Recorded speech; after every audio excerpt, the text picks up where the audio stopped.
और रजनीश हमारे संवाददाता लगातार हमारे साथ बने हुए हैं। रजनीश, वो इलाका जो अतीक का था, वो इलाका जहां उसने सालों तक गुंडई की, जहां उसका राज चलता था किसी जमाने में, वहां पुलिस जब उसे लेकर पहुंची तो इतने कम बंदोबस्त क्यों? सवाल उठने तो लाजमी है। देखिए, आपने जो सवाल खड़ा किया, लगभग ये सवाल हर एक लोगों के जेहन में है, खासकर उनके जेहन में है जो अतीक को बहुत करीब से जानते हैं या जानते हैं कि इस प्रकार के बाद क्या हो सकता है। अतीक का एक अपना रसूख था, अपना दबदबा था, और जिस तरीके से लगातार अतीक की दुश्मनियां थी, चाहे हम कह सकते हैं कि पूर्व विधायक पाल की हत्या का मामला रहा हो, उमेश पाल की मामला की हत्या रहे, तो आप ऐसे नहीं डिनाई कर सकते तो किसी के फॉलोवर ना हो, किसी के पास आत्मघाती चाहने वाले लोगों का गिरोह ना हो। अतीक की सुरक्षा होनी चाहिए थी। जिस तरीके से झांसी से लेके अगर बरेली जेल से लेके अशरफ को लोग जाते थे तो बड़ी सिक्योरिटी होती थी, लेकिन सवाल है कि जब पुलिस कस्टडी में लेती है, जब आप कोर्ट में जाएंगे, जुडिशरी में जाएंगे, तो जज को भरोसा दिलाना होता है कि जिस अपराधी को आप हमारे रिमांड पर भेज रहे हैं, न्यायिक अभिरक्षा में दे रहे हैं, इसकी पूरी सिक्योरिटी की जिम्मेदारी हमारी होगी। अतीक अहमद के वकील भी कह रहे हैं कि हम कोर्ट में जाएंगे, हमारे जो मुलाजिम हैं, जो हमारे मुवक्किल है, उनके सिक्योरिटी के साथ उत्तर प्रदेश पुलिस ने मजाक किया है। परिणित क्या हुआ कि 2 लोग मारे जाते हैं, वो 2 लोग मारे जाते हैं। जो आतंक कह सकते हैं कि वो प्रयागराज में आतंक के पर्याय जरूर थे, लेकिन सांसद रहे हैं, विधायक रहे हैं। अशरफ की बात करें, अतीक की बात करें, लेकिन लगातार सियासत चालू हो गई है। जैसे कि आपने राशिद अल्वी का बयान सुनाया कि निकाय चुनाव को लेकर भारतीय जनता पार्टी को बड़ा फायदा होने वाला है। ये सियासी लोग हैं, सियासी लोग अपने सियासी फायदे के हिसाब से स्टेटमेंट देते हैं। पता है कि जिस तरीके से चूंकि 2024 की भी लगभग स्क्रिप्ट लिखी जा रही है उत्तर प्रदेश में, चूंकि 80 सीटें आती है, भारतीय जनता पार्टी का नारा है कि 75+ 2014 के इतिहास को दोहराने के लिए भारतीय जनता पार्टी आतुर है। उनको लग रहा है कि जब उत्तर प्रदेश हमारा होगा तो दिल्ली हमारा होगा।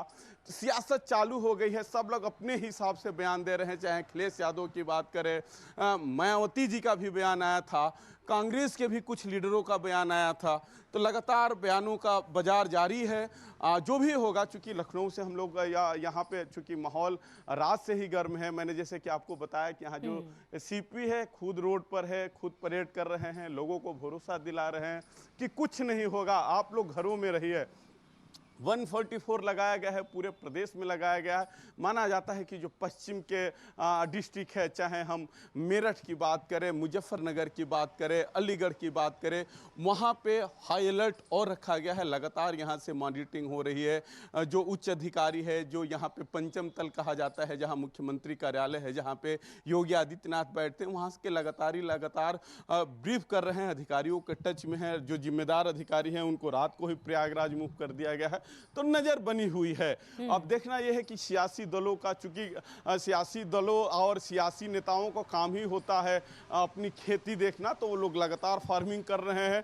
राशिद अल्वी का बयान आया हो, चाहे भारतीय जनता पार्टी के नेताओं का बयान आया हो, समाजवादी पार्टी के नेताओं का बयान, इनका बयान यही बता रहा है कि इस माहौल में भी वो अपनी फसल काटने के लिए बेताब है। मोनिका, रजनीश, जानकारी ये भी मिल रही है कि 17 पुलिसकर्मियों को सस्पेंड कर दिया गया है, इस बात में कितनी सच्चाई? अब देखिए, 2 चीज है। अभी तक जो सरकार की तरफ से आधिकारिक, हालांकि मीडिया में जरूर खबर चल रही है कि जो 17 सिक्योरिटी में जिनके जिम्मेदारी थी अतीक को सुरक्षित रखने की, वो लोग सुरक्षित नहीं रख पाए, तो पुलिस ने उनको पनिश कर दिया। 2 खबर आई है। जब रात को हमारे सहयोगी ने सवाल पूछा, तो यहाँ के जो विशेष सचिव गृह है, जिसके अंदर पुलिस प्रशासन आता है, उन्होंने कहा कि अभी इस प्रकार की कोई जानकारी नहीं। हालांकि कुछ अखबार जरूर छापे हैं, टीवी में भी खबर चल रहा है, लेकिन ऐसी कोई खबर नहीं है। तो मोनिका, जो चीज़ है, जो बातें यहाँ पे चल रही है, बहुत कुछ चीज़ें हवा में होती है, और जो सही बातें होती है वो लोगों के बीच, दर्शकों के बीच नहीं जा पाती है। तभी 17 पुलिसकर्मियों को लेकर सरकार के तरफ से कोई आधिकारिक बयान नहीं आया है। मोनिका, जब से मैं इन तस्वीरों को देख रही हूँ, मेरे जहन में महज एक ही सवाल बार बार उठ रहा है, वो ये कि जब इतना बड़ा कुख्यात बदमाश वहां पर था, तो पुलिस के हाथों में कोई हथियार क्यों नहीं? क्या ये पुलिस की नाकामी नहीं है? देखिए, जो आप बार बार सवाल खड़ा कर रही हैं पुलिस कर्मियों पे, मैं बार बार उस बात को भी मेंशन कर रहा हूं कि सारे लोगों के जेहन में ये सवाल है कि जब अतीक और अशरफ जैसे मोस्ट वांटेड लोग पुलिस रिमांड पे जाते हैं, अटारी मशारी गांव में जाते हैं, जहां पे पुलिस के लोगों ने दावा किया है कि वहां पे विदेशी हथियार पकड़े गए हैं, कुछ क्वार्टेन पकड़े गए हैं जिस पर लिखा है कि पाकिस्तान आर्मोरर कंपनी ने बनाई है। उसके बाद सवाल है कि अगर चूंकि आप सीधे रास्ते पर ले जाते हैं तो हाई सिक्योरिटी होता है।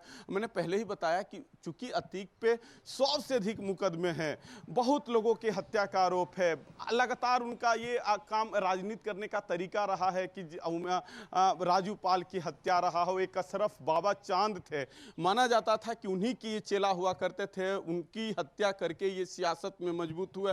तो दुश्मनी तो थी, क्योंकि ऐसे अपराधियों की दुश्मनी बहुत होती है और ऐसे अपराधी अपनी सिक्योरिटी के प्रति लापरवाह नहीं होते। अभी भी आप सुनती होंगी कि जैसे मुख्तार उख्तार का जब कन्वाई जाता है, काफिला जाता है, तो उनके सिक्योरिटी में उनके खास लोग भी होते हैं, क्योंकि पुलिस के सिक्योरिटी पे उनको भरोसा नहीं होता है। रात को इस दावों में और दम दिखाई दे रहा है कि अतीक अहमद के जो सिक्योरिटी में लोग हैं उनकी संख्या बेंतिया अधिक होनी चाहिए थी, खास सिक्योरिटी होती।